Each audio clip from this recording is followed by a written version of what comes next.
After a long wait, Moon Knight has finally entered the secret sanctuary. Let's take a look.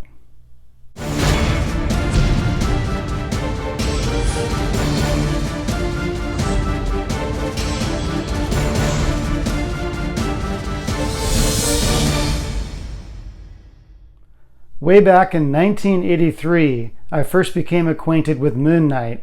It was a random Wednesday picking up my comics at my local comic shop in Garden Grove, California. And it wasn't on my pull list, but I noticed Moon Knight number 28. It had a cover by Bill Sienkiewicz, and it showed Moon Knight fighting some unknown Middle Eastern guy in the desert. And it was a beautiful cover. And when I opened up the book, the splash page showed Moon Knight's fist coming in from off panel, smashing into a guy's head. It was a full page splash, and that made a real impact on me. And so I bought the comic and quickly purchased 1 through 27 in the coming weeks, and really enjoyed Doug Moench's storytelling, but especially the art by Bill Sienkiewicz, who was still in kind of a mainstream mode. His art reminded me a little bit of Neil Adams at that time.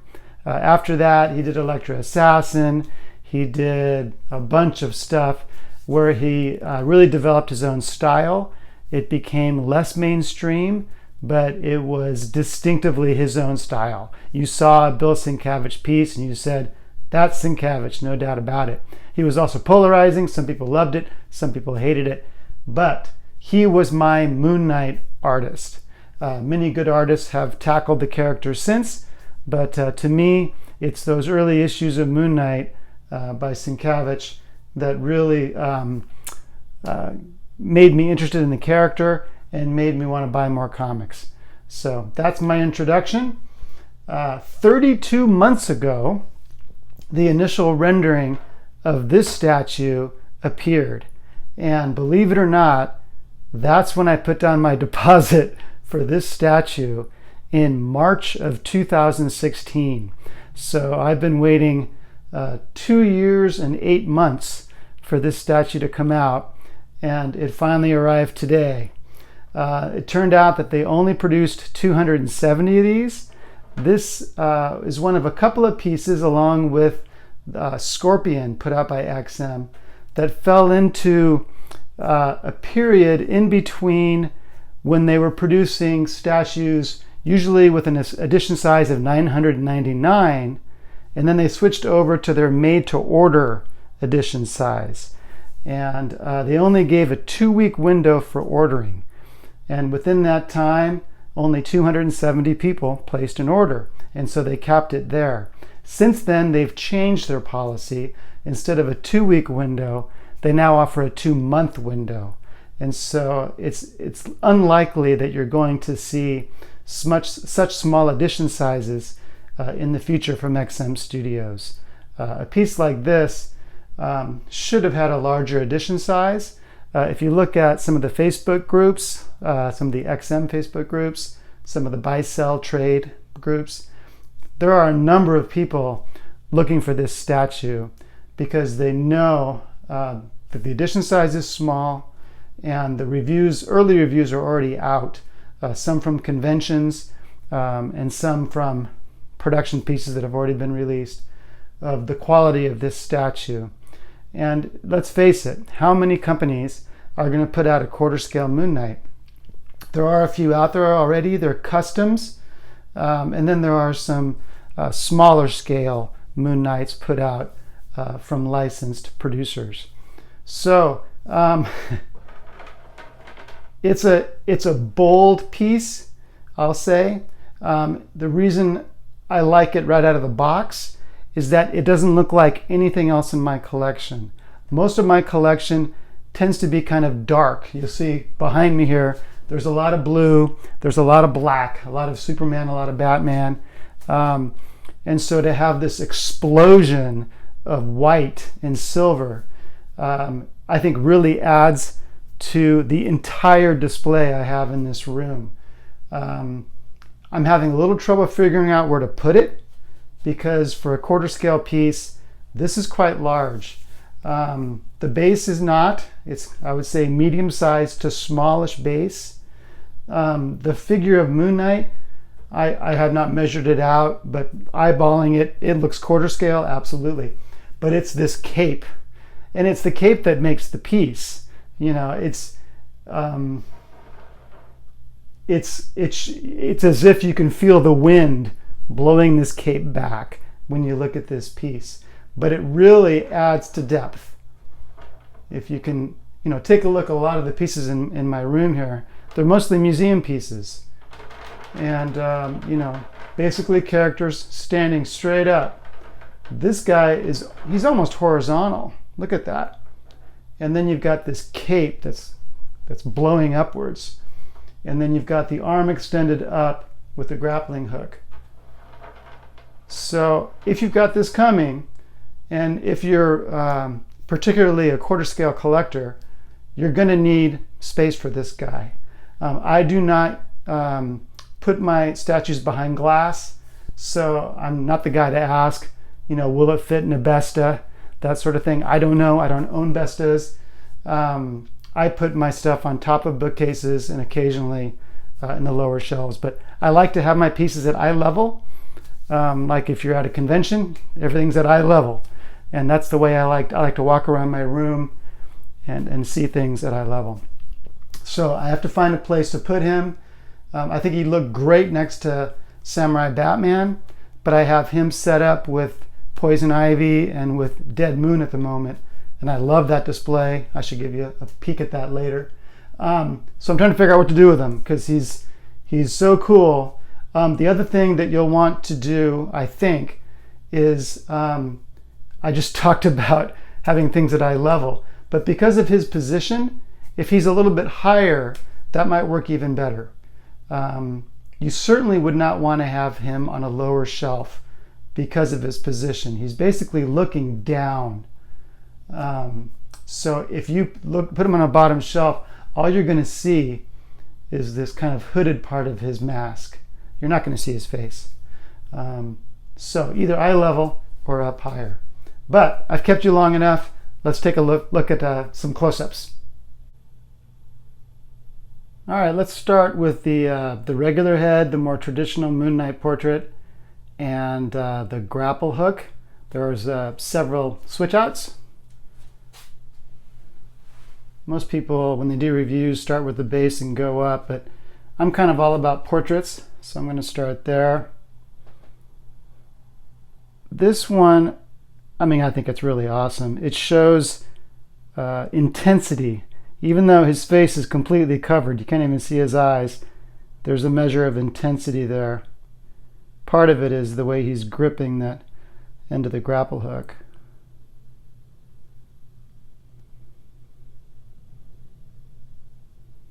So the base is pretty simple. The bottom part is kind of a flat brown. I really like those hieroglyphics, I guess they would be. And then when you move up to the bird, it's more of a brass look.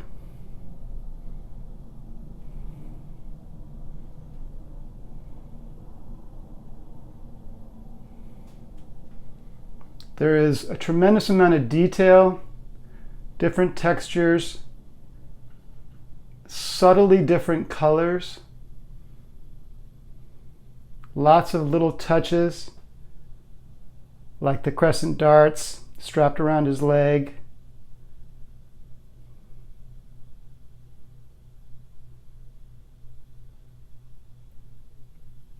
And then we'll get up here. Let me turn this a little bit, give you a look at the grappling hook. It too has writing on it.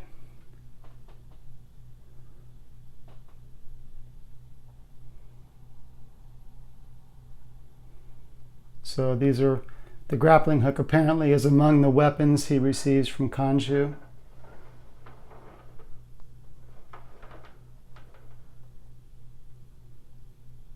One of the interesting things about this statue, it's a design choice. Some people I've heard talk about it, is that you have to choose. You can either see his face and less of his body, or you can see the entire figure without the face. So some people thought, man, wouldn't it be great if he was just looking the other way? And then your display choice would be obvious. It would be this side. I think I'm going to do it at kind of a 45-degree angle.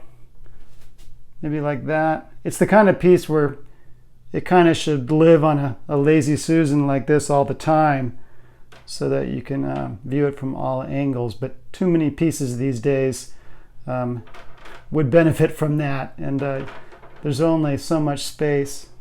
So here's that the crazy awesome cape. Get a little more distance here. The paint job on it is really phenomenal. You know, it couldn't be further from just a flat white. There are many different shades here. And then you have this kind of, you know what, when I saw it in other videos, like at conventions, I thought that the edges looked kind of burnt. But when I see it in person, it's more of a kind of a smoky effect. It doesn't come off as burnt in person to me. It's as if he just rescued someone from a fire, and his cape is just covered in smoke. But it's an amazing design. It really is. I have a single defect that I've been able to find. It couldn't be more minor. It's not a chip or anything like that. And I don't think it's a crack. It looks like a scratch in the paint. Right there. Get a little closer. I think it's just a scratch. And I'm not going to do anything about that. That's just going to stay there. I'm not even going to touch it up myself. It'll just be there. All right, let's look at a different configuration.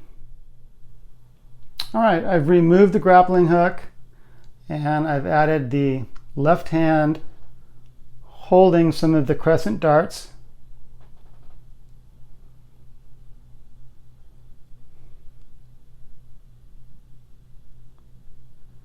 And then in his right hand, he's got a, I guess you'd call it, I guess this would be a boomerang.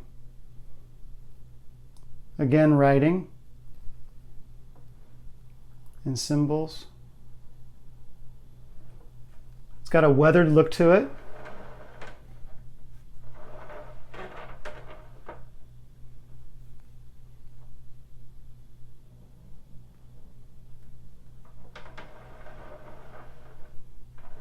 Really looks great.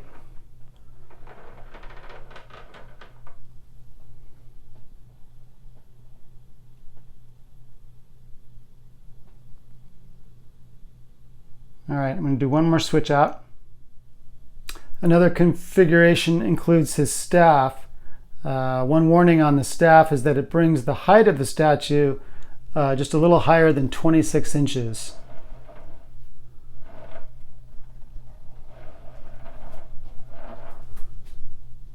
More writing on the staff. And this hand, you wouldn't want to get punched by that hand. Very cool.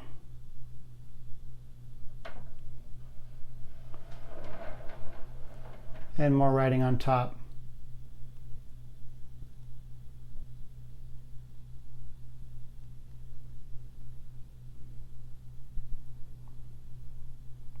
All right, let's switch again. Here's the Khonshu Portrait.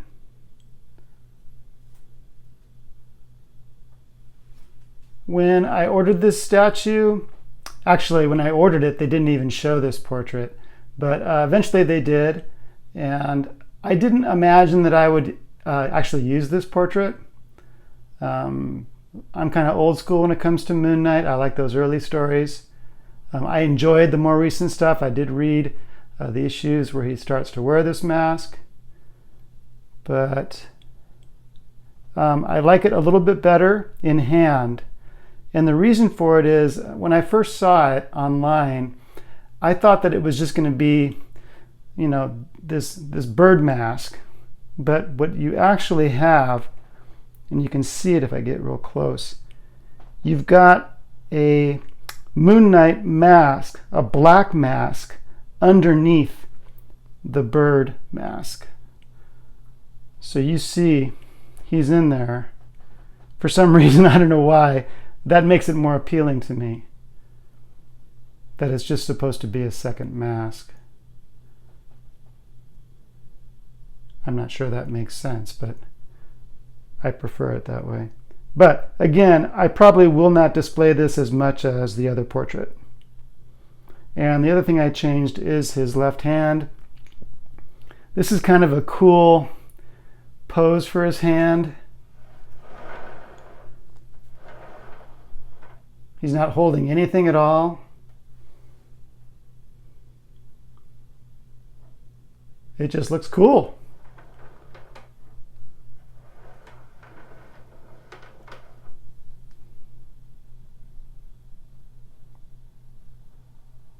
What a beautiful piece. So that's Moon Knight. I think if you've got this coming, you should be really happy. I think when you get it out of the box, you're going to be thrilled, to be honest. And I really want to thank XM Studios for taking on this project. Again, who else is putting out a quarter scale Moon Knight statue? And, at 270 pieces, I don't even know if that's profitable for them or not, but it's a feather in their cap that they took on this project and that they allowed Caleb Nefsen, the sculptor, to dream something like this and to make it happen. So anyway, that's Moon Knight. I hope you enjoyed the video. Like the video if you have a chance. I have a website, detective27.com, where I sell comics and a few statues. So take a look at that if you like, and subscribe if you haven't already. So I'll see you guys on the message boards. I'll see you on Facebook. Have a great night. Take care.